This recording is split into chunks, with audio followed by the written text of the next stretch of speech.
Plonger dans une révision ou une synthèse n'est jamais simple. Cela demande un effort mental conséquent qui parfois rebute nos apprenants. Comment pourrait-on proposer un document attractif qui ferait baisser le coût à l'engagement pour ce type de tâche? Notre intervenante a une solution à vous proposer.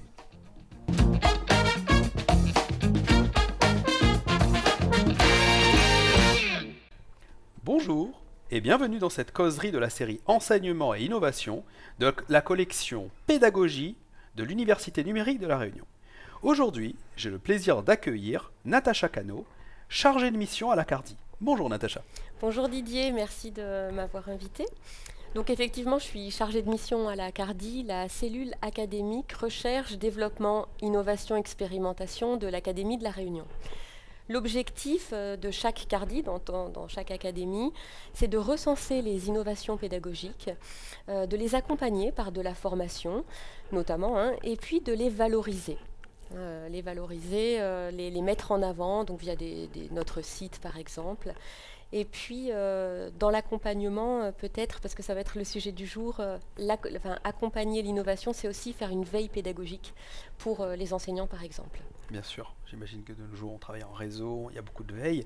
Alors justement, pour entrer un peu plus dans le vif du sujet, Natacha, comment rendre accessible à tous un contenu technique ou dense, comme une synthèse de conférence, un webinaire, un ouvrage? Alors, je pense que la facilitation graphique répond très bien à la commande.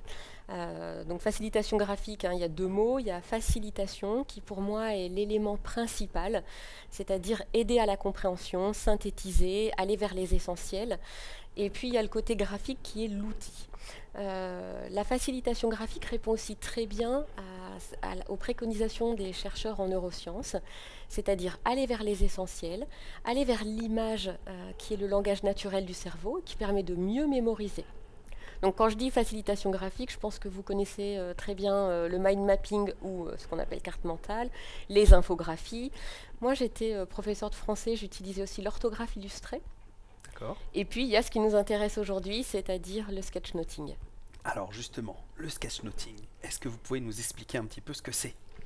Alors le sketchnoting, donc je commence par dire qu'on peut utiliser le féminin et le masculin pour ce mot. On peut dire un sketchnote ou une sketchnote. Nos amis québécois disent croquis-note, ce qui est très joli et qui permet de peut-être mieux comprendre ce qu'est le sketchnoting, c'est-à-dire une prise de notes croquée dans le sens dessiné. Il s'agit d'avoir une représentation de mots ou de concepts par des visuels. Voilà, en synthétisant, c'est toujours l'idée principale. Et puis, en utilisant des émotions. Donc, comme vous pouvez peut-être le voir sur l'image, on voit des cadres, on voit des personnages, des bulles. Là, il y a la représentation d'un coup de poing sur un réveil. C'est-à-dire qu'il ne faut pas se priver, je pense, lorsqu'on sketchnote, de mettre un petit peu d'émotion, d'humour, comme on peut le voir. D'accord, donc des images qui synthétisent un ensemble d'idées. C'est ça. Alors Natacha, comment avez-vous découvert cet outil? Alors je l'ai découvert totalement par hasard dans le cadre de ma mission à l'Acadie, puisque on organise de gros séminaires dans l'académie avec des chercheurs reconnus qui viennent souvent de métropole. Et suite à un de ces séminaires, nous avons un collègue enseignant d'EPS, je tiens à le préciser, pas du tout enseignant en arts plastiques, Alex Mélé, parce que je souhaite le citer, qui nous a envoyé ses synthèses du séminaire. Alors je vais vous montrer de quoi il s'agit, ça va apparaître à l'écran. J'ai trouvé que c'était absolument magnifique, ça ressemble à une bande dessinée et ça permettait de retrouver l'ensemble d'une journée ou d'une semaine de séminaire. Et je me suis dit, ça c'est vraiment bien, j'ai envie de faire la même chose. Je n'avais pas pris, je pense, toute la mesure du talent de ce collègue. Et à l'occasion d'un second séminaire l'année suivante, alors que le conférencier proposait que quelqu'un fasse une trace, quelle qu'elle soit, écrite, visuelle, de sa conférence, de la journée plutôt, d'une journée d'accompagnement d'un établissement, je me suis lancée et j'ose vous présenter ce que j'ai fait. Vous allez voir que ce n'est pas du tout... Effectivement. Bon, merci Didier. Alors voilà. Ça reste très intéressant. Oui, en tout cas, c'est intéressant, c'est un bon exemple. J'ai hésité à le montrer ce jour-là, à l'issue de la journée. J'avais l'impression d'avoir réalisé le dessin d'un enfant de 5 ans, et puis surtout, j'avais en tête ce que je viens de vous montrer juste avant. Donc, c'était un peu compliqué pour moi, mais finalement, ce qui m'a permis de persévérer, c'est les réactions des collègues qui étaient là. Et il semble que cette sketch note traduisait tout ce qui s'était passé au cours de la journée. C'est-à-dire que les gens qui étaient là, parce que vous certainement vous ne voyez pas ce qui se passe, mais les gens qui étaient là avaient les émotions de la journée, c'était une journée avec beaucoup d'émotions, les mots-clés. Et donc j'ai décidé de persévérer. Et quelques mois après, 3 mois à peu près exactement après, j'ai réalisé cette sketch note. Ah oui, ça n'a plus rien à voir là. Voilà, j'ai progressé dans ma manière de faire. Et donc ça, c'était pour accompagner, pour valoriser, hein, c'est ce que je vous disais en préambule, la Cardi valorise des projets innovants. Et c'est un projet qui représentait l'Académie au niveau national. Donc pour le national, j'avais réalisé cette sketch note. Ça leur a vraisemblablement plu, puisque la DGESCO, le ministère, m'a demandé de réaliser le programme de la Journée nationale de l'innovation. Donc je vous montre à quoi ça ressemble. Alors à mon goût, c'est un peu chargé parce qu'il y avait des tas d'ateliers en parallèle, mais ça a été présenté sur le site du ministère parce que le sketchnoting a le vent en poupe, ça plaît de plus en plus, parce que ça synthétise encore une fois en un visuel. C'est original aussi comme présentation, ouais. Bon, effectivement ça change un petit peu. Voilà. Donc en tout cas, vous voyez le cheminement, on peut partir de très très loin, ce qui est mon cas, et puis arriver après à quelque chose qui, on n'aime pas, c'est très subjectif, mais en tout cas de plus organisé, voilà, quelque chose qui présente mieux. D'accord. Alors, est-ce que vous pourriez nous dire un petit peu quels sont les avantages d'utiliser le sketchnoting ? Alors pour moi, les avantages du sketchnoting, c'est avant tout de simplifier. C'est vraiment, c'est la première chose, ça va être rendre accessible. Vous parliez de webinaires, de conférences, on n'a pas toujours le temps de se rendre à une conférence, et ça va être en un A3 ou un A4, rendre compte de quelque chose en le simplifiant, en aidant à la compréhension. L'image aide aussi à la compréhension. Alors, je montre d'ailleurs voilà, une synthèse d'une conférence. Ça peut tenir, je ne sais pas comment faire pour qu'on voit. C'est très bien. Voilà. Donc ça tient en une page et ça permet. Alors c'est complémentaire de quelqu'un qui visualise, qui visionnerait un webinaire et qui verrait la sketch note. Ça peut être juste la synthèse. Ça montre donc, je disais, non seulement il y a une synthèse, mais ça montre des liens, ça montre des images que l'on mémorise mieux. Donc c'est intéressant pour des étudiants, pour des élèves. Et puis c'est aussi beaucoup de plaisir pour celui qui les réalise. J'ai eu une formation il y a fort longtemps de psychothérapeute. Et on nous parlait d'une écoute flottante quand quelqu'un raconte sa vie. Vous savez, à la radio, on entend le discours ou les parasites, parfois les deux. Je trouve que quand on dessine, il y a de ça. C'est-à-dire que je ne suis pas en train d'essayer de noter mot à mot ce que va dire l'intervenant, mais tout en dessinant, j'entends ce qu'il dit, il y a des choses qui me viennent, des mots-clés. Voilà, que je représente chronologiquement en général quand c'est en direct. C'est intéressant parce qu'au départ, quand on aurait imaginé la notion de plaisir, ça aurait été pour la personne qui reçoit, qui va profiter de la sketchnote qui aura été produite, alors que là finalement, vous nous parlez bien du plaisir à la réalisation, à la production. Absolument.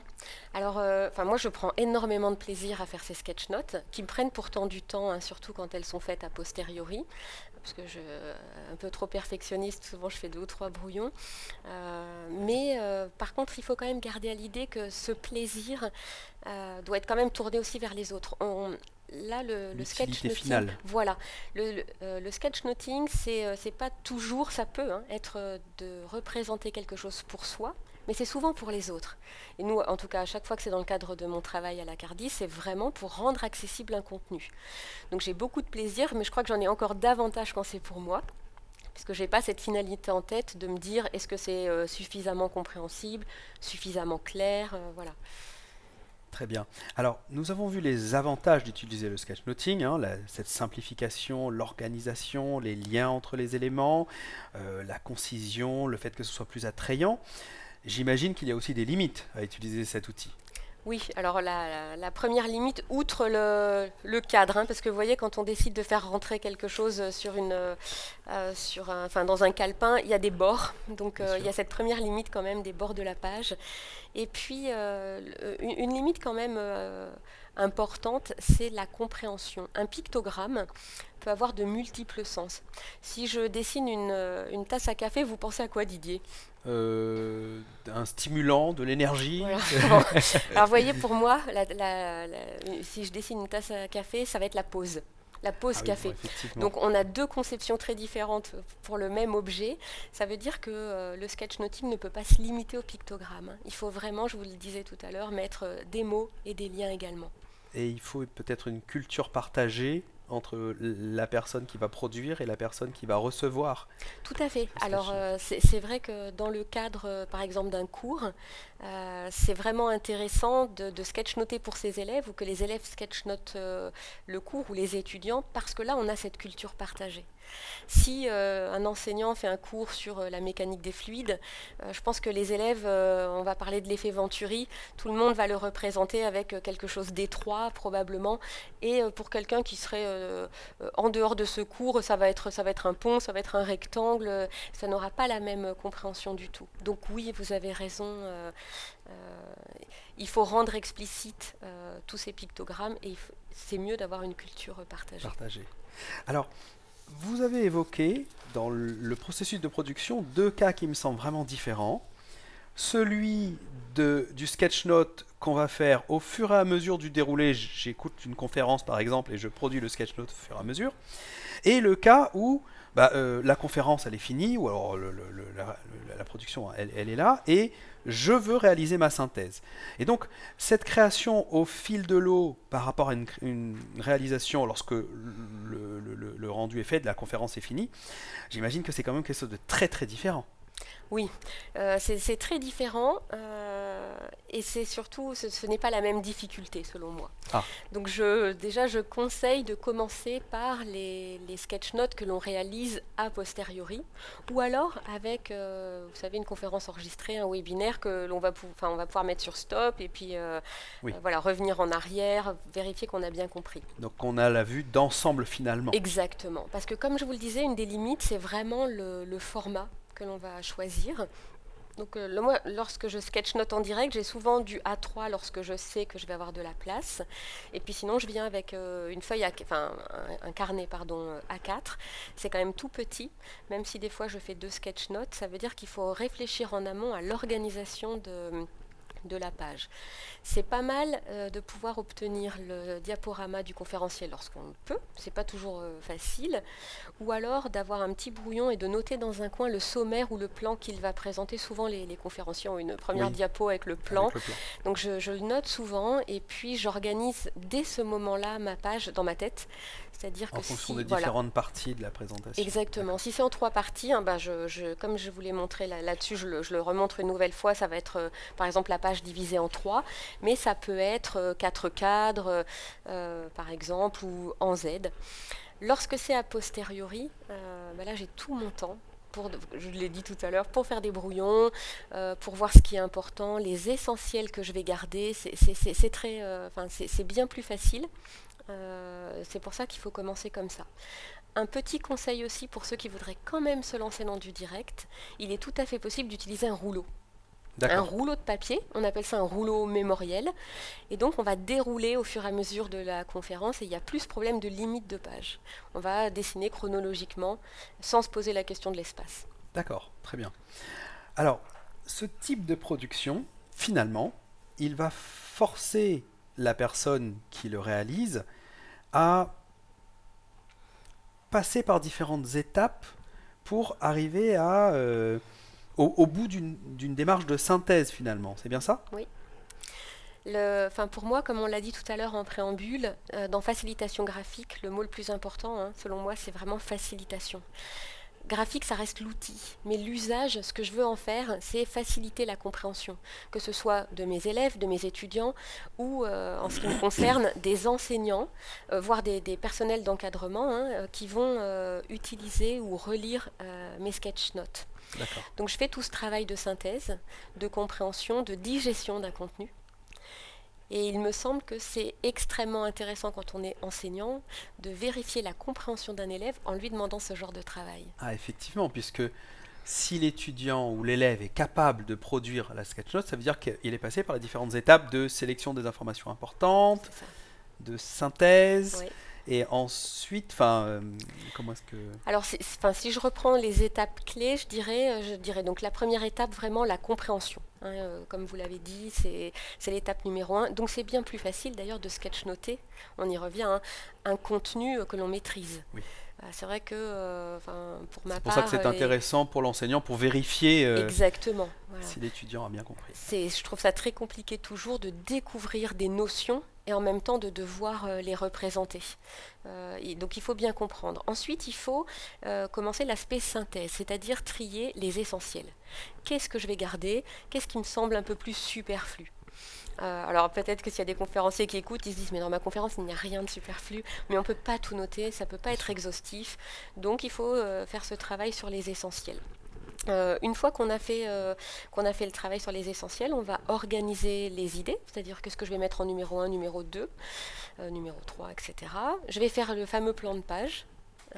Si c'est en direct, mais même après, même quand c'est a posteriori, je vais décider comment j'organise ma page, en cadre, un peu en bande dessinée, comme a fait Alex Mellé.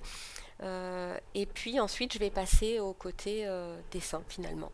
Pictogrammes, mots-clés, mettre en gras, etc. D'accord. Alors, si je reprends le cas de la réalisation au fil de l'eau d'une conférence, il y a quelque chose qui me frappe, c'est la question de la charge mentale que peut avoir la personne qui est en train de produire le sketchnote.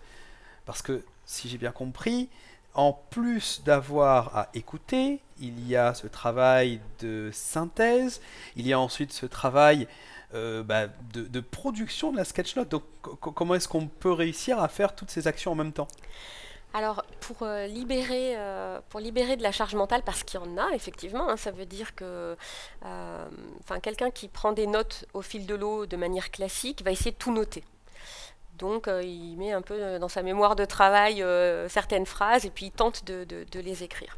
Donc, c'est à peu près le même procédé, mais là, il y a en plus l'idée de faire des liens, faire venir les pictogrammes. Donc, ce qui me semble vraiment intéressant, c'est d'avoir un dictionnaire de pictogrammes, d'automatiser la tâche en n'ayant plus à réfléchir aux pictogrammes que je vais dessiner. Et donc, j'ai comme ça un dictionnaire de pictogrammes. Par exemple, si je veux... quand je fais des sketchnotes pour moi, mais ou pour les autres, quand je veux faire un focus sur quelque chose, j'utilise la loupe. C'est mon pictogramme pour faire un focus. Si je veux faire une pause, c'est donc la tasse de café. Voilà, par exemple. Ça, c'est un bon moyen de se libérer de la charge mentale. On a évoqué ce problème de culture partagée, de symbolique des pictogrammes.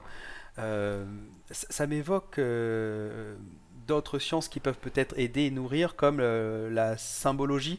Ça me fait penser un peu au roman de Dan Brown, effectivement, où il me semble que le héros, il est professeur de symbologie. Est-ce que il y a des sciences comme ça qui peuvent apporter un peu de l'eau au moulin? Alors, ça pourrait certainement. Lorsque j'étais prof de lettres, on travaillait pas mal quand même sur les symboles quand on travaillait les études d'images, fixes ou mobiles. Mais je ne l'utilise pas du tout pour le sketchnoting. L'idée, encore une fois, c'est vraiment que ça parle à tout le monde. Je vais afficher une nouvelle sketchnote qui a été réalisée sur la bienveillance à l'école. Par rapport à, à partir d'un webinaire d'une heure, 1 heure et demie. L'idée, ça a été de synthétiser, de rendre accessible. Cette sketchnote a fait 13 000 vues. Donc quand je vous disais ça le vent en poupe, c'est vraiment que ça plaît. Et donc la symbologie, là vous voyez, j'utilise que 2 couleurs. Il y a du jaune, du noir, il y a du gris pour les ombres. Mais il n'y a pas, en tout cas, il y a peut-être une science qui permettrait d'améliorer les sketchnotes, mais moi je n'utilise pas du tout. Je parlais de plaisir tout à l'heure.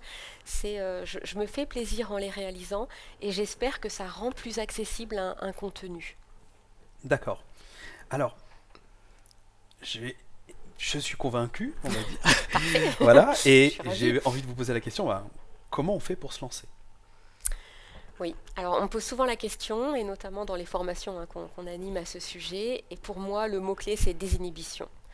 Les gens me disent j'adorerais faire ce que vous faites, mais je ne sais pas dessiner. Bon, je pense avoir démontré dès le début que je ne sais pas dessiner. Vraiment, hein, c'est pas du tout de la fausse modestie. Je n'ai pas appris à dessiner, je ne sais pas dessiner. Mes bonhommes rentrent bien de loin, mais ce sont des bonhommes patates. Je peux vous montrer encore encore une sketch note. Vous voyez, j'ai voulu faire un petit peu d'humour et représenter, vous savez, le héros dans Titanic là, qui est devant, qui a le monde à ses pieds. Voilà, alors peut-être qu'il bon, y a la mer qui est dessinée, mais vraiment, c'est pour montrer à nouveau que je ne sais pas dessiner. On voit très bien que mes bonhommes ont des têtes énormes, donc les proportions, je ne sais pas faire.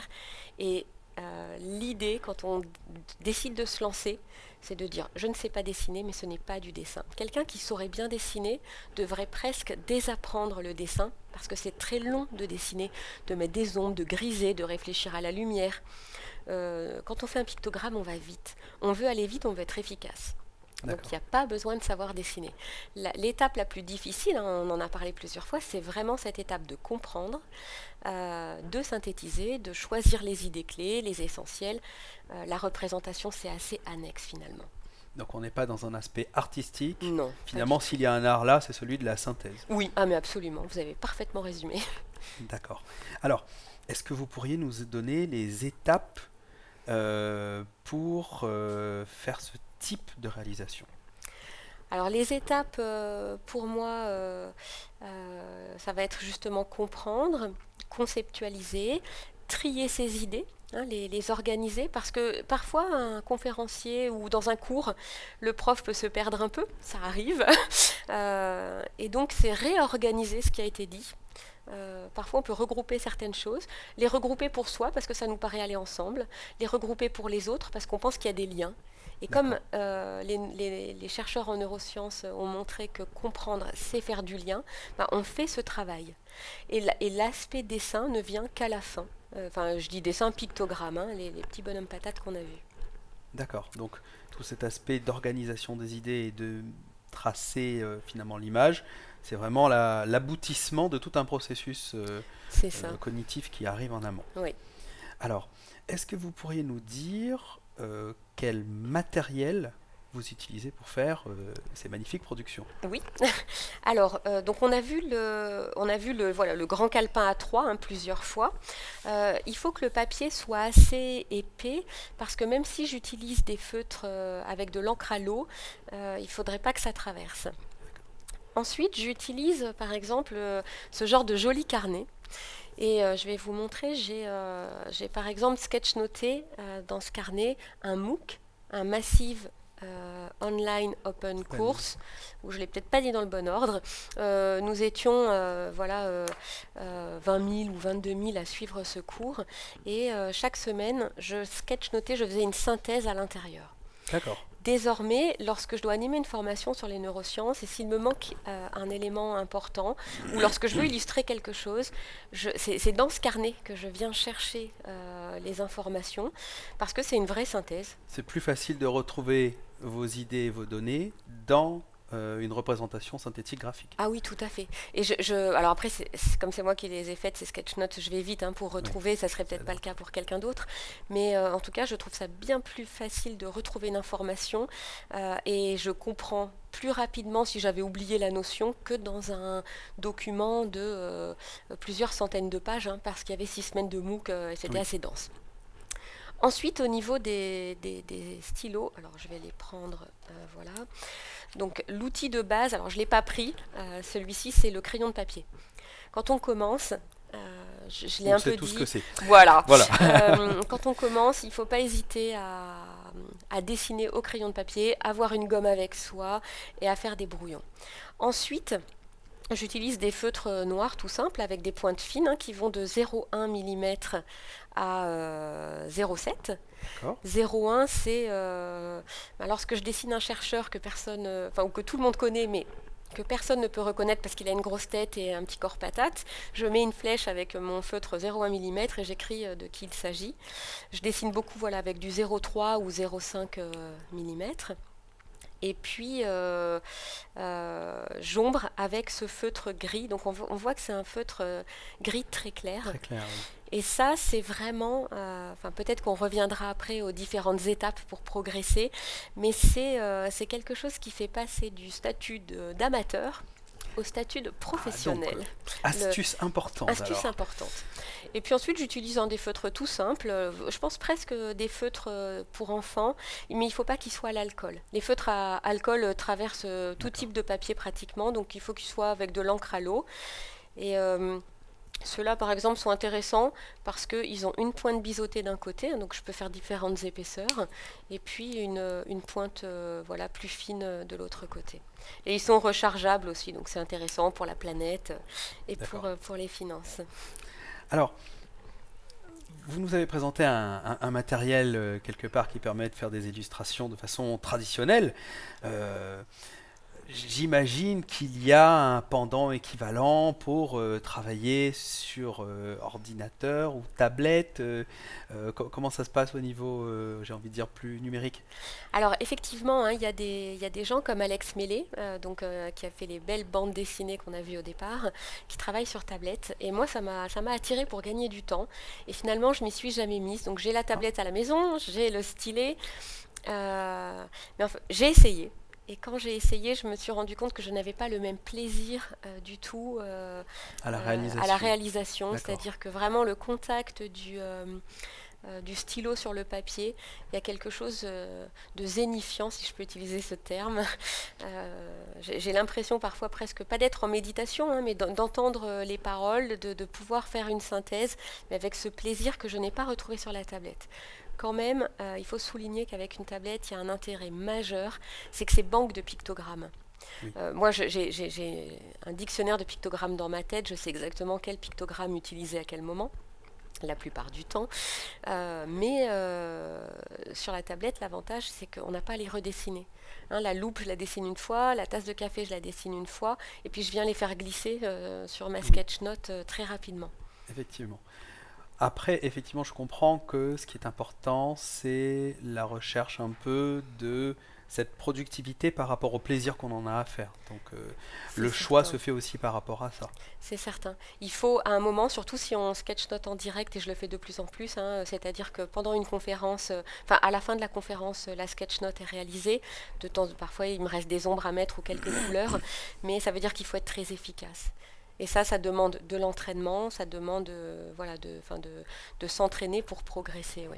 Alors justement, Natacha, vous êtes autodidacte, on a vu à quel point la progression a été rapide. Est-ce que vous pourriez nous donner quelques aides pour progresser? Oui. Alors, outre les formations qu'il y a peut-être dans les universités, les académies ou probablement dans le privé, il y a des tas de tutoriels et d'ouvrages. Parce que je suis autodidacte, mais je me suis formée en regardant des vidéos, avec des fois le trait, vous savez, qui est fait par transparence, ou comme les livres pour enfants où on leur fait suivre des pointillés. Moi, j'en étais là. Donc, j'ai suivi beaucoup de vidéos. J'ai également participé à des petits Picto Challenge. C'est-à-dire qu'on est en visio avec un formateur, et puis il y a quelqu'un qui donne un mot-clé, et chacun pour soi le représente, et ensuite on montre ce qu'on a fait. Et ça, je trouve ça extrêmement intéressant, parce que, par exemple, je m'étais interrogée sur le mot stratégie. Je me disais, mais comment est-ce que je peux représenter une stratégie? Pour moi, je pensais à une cible, mais la cible, je l'utilise pour les objectifs. Donc, je ne pouvais pas l'utiliser pour deux choses différentes. Et quelqu'un a représenté des pièces d'un échiquier.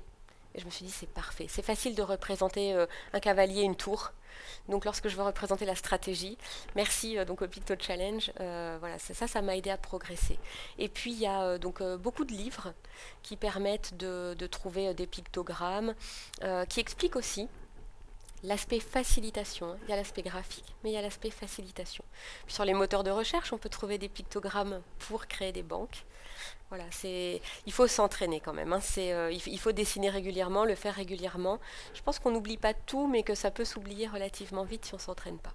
Donc, deux éléments que je retiens. Premièrement, il y a forcément une démarche de travail, il faut le préparer. Oui. Et la constitution de cette banque de pictogrammes, elle est vraiment importante. Oui, tout à fait. C'est vrai que j'ai beaucoup insisté sur l'aspect compréhension, synthèse, organisation des idées, en reléguant le côté graphique à un outil. Mais une fois qu'on en est là, pour être efficace, il faut avoir cette banque de pictogrammes. Alors, dans le processus de production, qu'est-ce qu'il y a de plus difficile? Alors dans le processus de production, pour moi, il y a l'organisation de la page. Je crois que je l'ai dit plusieurs fois, le fait qu'il y ait des bords et qu'on soit limité. Donc il m'est arrivé, parce que même en étant un peu aguerri, il m'est arrivé d'avoir un espace en trop. Bon bah je fais par exemple une petite biographie de l'auteur, par exemple. Moi, je me suis aussi beaucoup entraînée, par exemple, avec les formes de base, hein, carré, rond, enfin cercle, pardon, triangle, pour les améliorer, pour faire des ombres. J'ai essayé différentes couleurs aussi. J'ai pas hésité à me lancer, à mettre beaucoup de couleurs dans des sketch notes. Donc ça encore, ça fait partie de l'entraînement. Et puis dans les difficultés, il y a les bonhommes pour moi, les bonhommes, les mouvements. Donc d'ailleurs je n'y arrive toujours pas, vous avez vu, les proportions. Oui, merci encore une fois Didier. Mais je trouve que c'est pas si simple de représenter des mouvements, et j'aime bien parce que souvent c'est ce qui permet de mettre de l'humour. J'avais montré au départ une sketch note où il y avait un coup de poing sur un réveil, voilà, pour dire que c'est pas facile de se lever. Et avec le réveil qui explose, bon ça je suis obligée de trouver des exemples et de faire presque de la recopie comme font les enfants. Ouais, c'est une technique, effectivement. Voilà. Alors, cet échange touche maintenant à sa fin. Nous demandons classiquement un dernier conseil par rapport à la thématique, donc le sketchnoting. Alors je dirais qu'il y a l'effet waouh, de ne pas hésiter à faire cet effet waouh avec les cadres, avec les ombres. Et puis, pour moi, le conseil, c'est de se lancer, hein, ne pas hésiter. Moi, je me suis mise à nu avec cette sketch note d'enfant de 5 ans. Je vous ai montré que je ne savais pas dessiner. Il ne faut vraiment pas hésiter. Allez-y et formez-vous, entraînez-vous. Mais foncez. Voilà. Merci beaucoup, Natacha Cano, pour ces clés sur le sketchnoting. Je vous donne rendez-vous prochainement pour une nouvelle causerie sur le thème de l'innovation et de l'enseignement.